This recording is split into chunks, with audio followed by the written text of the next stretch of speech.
Ah, bom dia. Meu nome é Carlos Eduardo e meu trabalho de conclusão de curso com o professor orientador Eric é sobre o estudo preliminar da viabilidade de produção de cerâmicos com adição de casca de arroz e lodo de etch. Bom, de uma forma mais geral, assim, o objetivo da pesquisa é reunir uma massa de argila com cascas de arroz e o lodo de esgoto e produzir umas cerâmicas. No caso dessa pesquisa, foi produzido dois tipos de geometria, a em bloco e a cilíndrica. Agora, sendo mais específico, os objetivos são observar possíveis diferenças entre esses dois formatos, avaliar o desempenho mecânico das cerâmicas com os diferentes teores de substituição de casca e lodo, e investigar a granulometria da casca de arroz com análise da imagem, que foi um dos principais entraves da pesquisa. Bom, agora falando de um dos principais constituintes, que é o lodo de esgoto,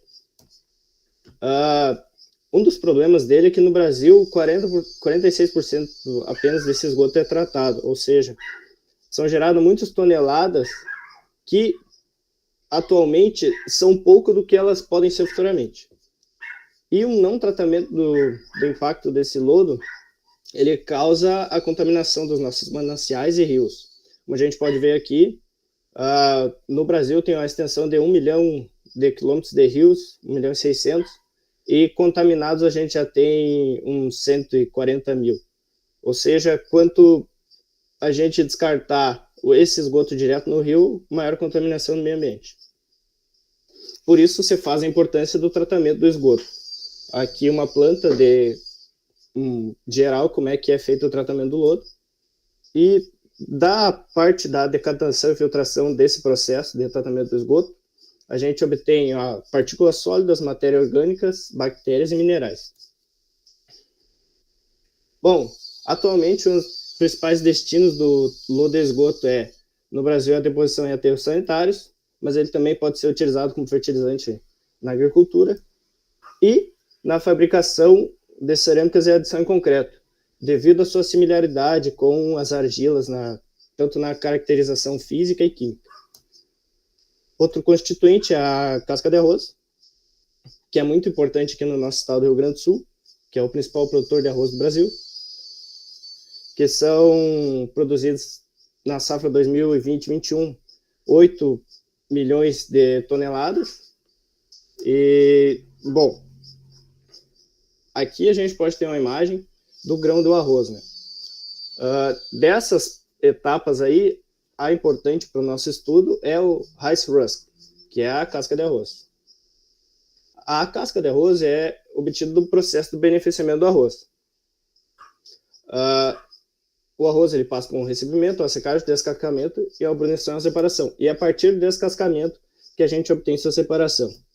Uma das características importantes da casca é que ela é formada principalmente por celulose, lignina e um resíduo inorgânico. A casca também ela tem uma baixa massa unitária, um poder calorífico elevadíssimo, um dos melhores, devido à celulose e à lignina, e aproximadamente 20% do seu peso é em forma de sílica. E hoje a casca de arroz é utilizada principalmente na criação de animais, na geração de energia e também na fabricação de cerâmicos, também buscando a incorporação da casca como um material que auxilie na queima da cerâmica. Bom, e por que então utilizar esses materiais na cerâmica? O potencial para utilizar esses materiais na cerâmica principalmente vem de leis e normas que prevê que organizações sejam mais sustentáveis, que a indústria de cerâmicos tem um alto potencial de reciclar os resíduos, e por ter a capacidade da cerâmica encapsular esses resíduos, né? E o elevado consumo de matérias-primas não renováveis. Então, as principais vantagens são reduzir os custos de disposição desses resíduos, a produção de materiais mais sustentáveis e reduzir a extração de materiais, de matérias-primas da argila. Bom,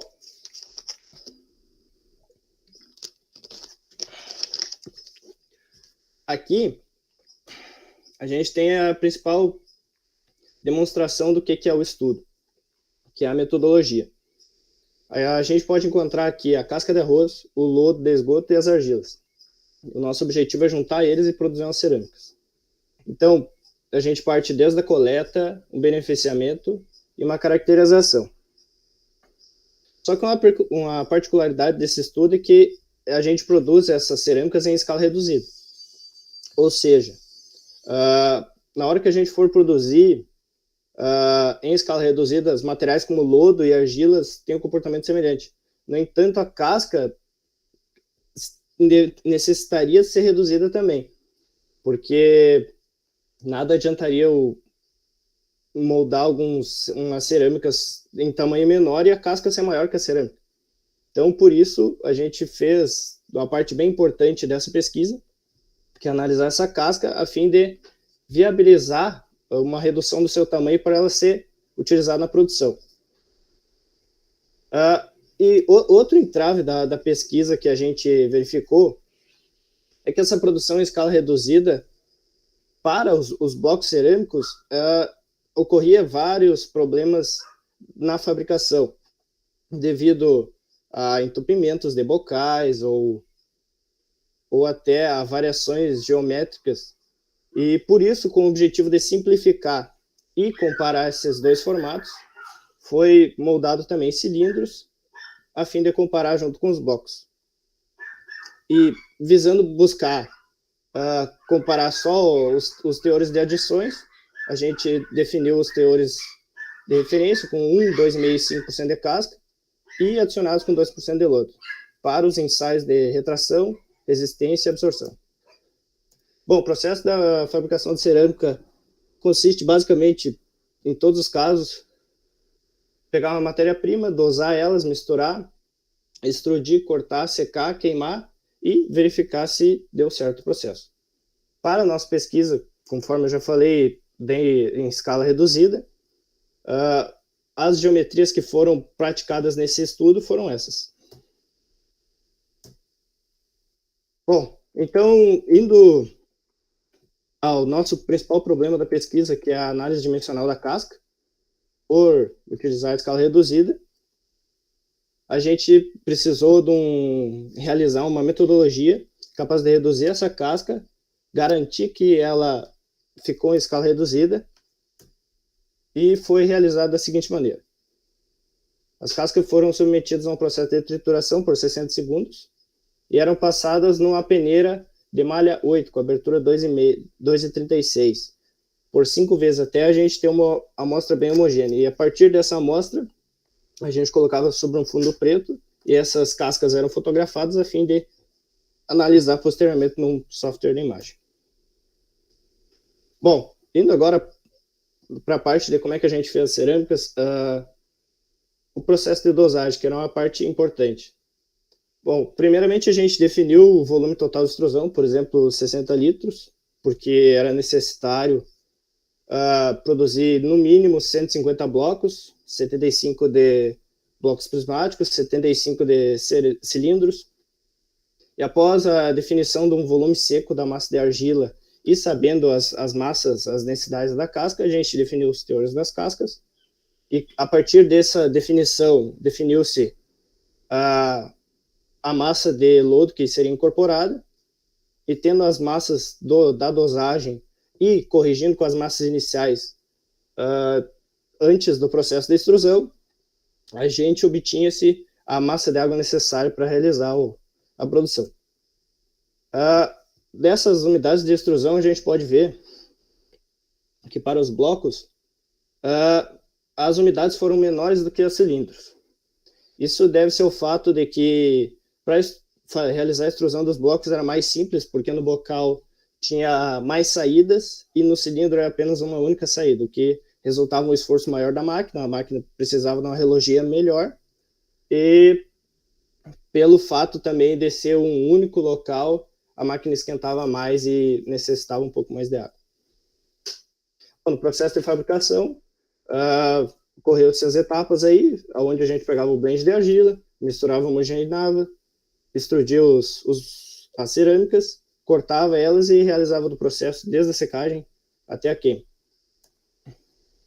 Bom, o blend de argilas era composto por argila vermelha, escura e clara, nessas porcentagens. As misturas eram adicionadas no misturador e misturadas por 15 minutos. A massa foi extrudida pelos 2 tipos de boquilha, a de bloco e cilíndrico. Após a extrusão, as cerâmicas eram cortadas, medidas e levadas ao processo de secagem ao ar. Para a secagem, as cerâmicas foram descansadas por 4 dias, a fim de homogeneizar e perder essa umidade. Foi considerado mais dias devido a querer levar tanto os blocos como os cilindros numa umidade padrão para o forno, porque os cilindros, por ele ter uma maior massa e dificuldade de levar essa umidade para o exterior, ele necessitava mais tempo do que o bloco. E por isso, se ele entrasse com uma umidade acima de 4% no forno, ele rachava e trincava.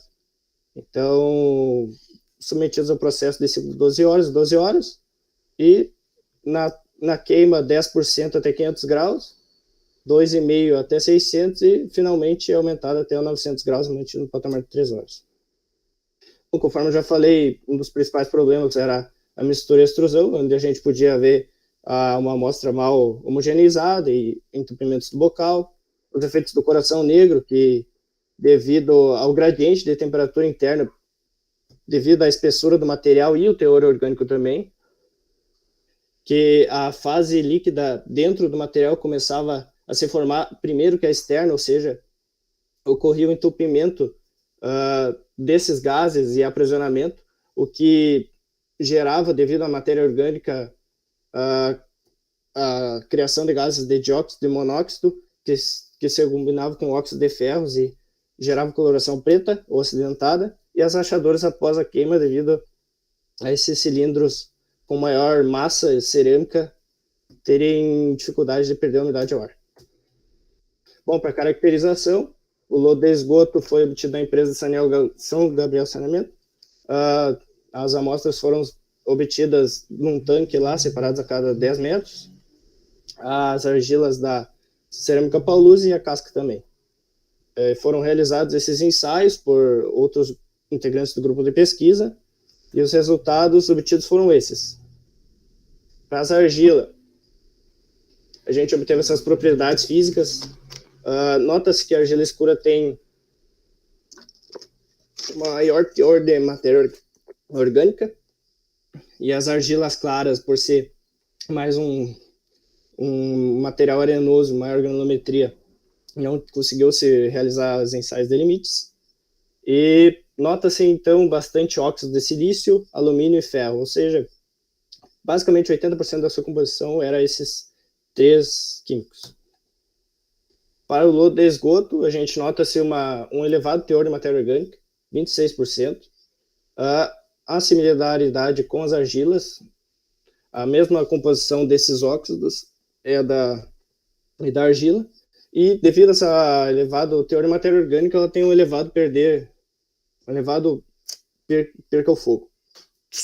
Foram realizados também ensaios de lixiviação e solubilização, onde a solubilização, alguns resultados ficaram acima do limite da norma NBR 10004, enquanto lixiviação, todos ficaram dentro dos parâmetros. Agora, indo a principal etapa, que é a caracterização da casca, a gente verifica um tamanho médio da densidade dela de 130 e umidade 9, 17, só que o objetivo era verificar os tamanhos médios dela. Por isso, realizou o processamento de imagem, onde a gente obteve a área, o perímetro e as distribuições do tamanho. A área verificava a casca como a área, as dimensões, tanto a maior como a menor, e o índice de forma que se verificava se ela era alongada ou circular. A metodologia da análise utilizou-se a imagem fotografada, representada em uma imagem 8 bits, ou seja, valores de 0 a 256 em intensidade. Utilizava-se filtros de correção e de brilho e contraste, a fim de separar a imagem, e a partir da separação dos contornos e da identificação das partículas, a gente analisava os resultados. As partículas consideradas nesse resultado foram uma partícula padrão de uma casca de um arroz assim alongado, tipo um arroz meio formado, um arroz com uma deformação e uma casca ali meio quebrada que ocorre durante o transporte. E as partículas que foram desconsideradas foram partículas de área dupla, algumas partículas muito finas e uma partícula agrupada. Aqui imagens de um pré e pós-processamento, da imagem de uma casca natural e de uma casca moída. Aqui as imagens do pós-processamento. E aqui já dá para ver uma imagem dela já com a segmentação desses resultados, onde ela observava algumas cascas que não foram identificadas como únicas, ou seja, como agrupadas ou muito finas. Só que esse processo ele era realizado manualmente e demorava muito tempo. Por isso, a partir de amostras manuais, a gente obteve parâmetros e definiu limites superiores e inferiores a fim de separar esses dados automaticamente. Então, correlacionando alguns dados e aplicando esses limites e ponderando os resultados de maior importância conforme o histograma, a gente conseguiu automatizar as análises sem que fosse necessário realizar conferência manual dos dados.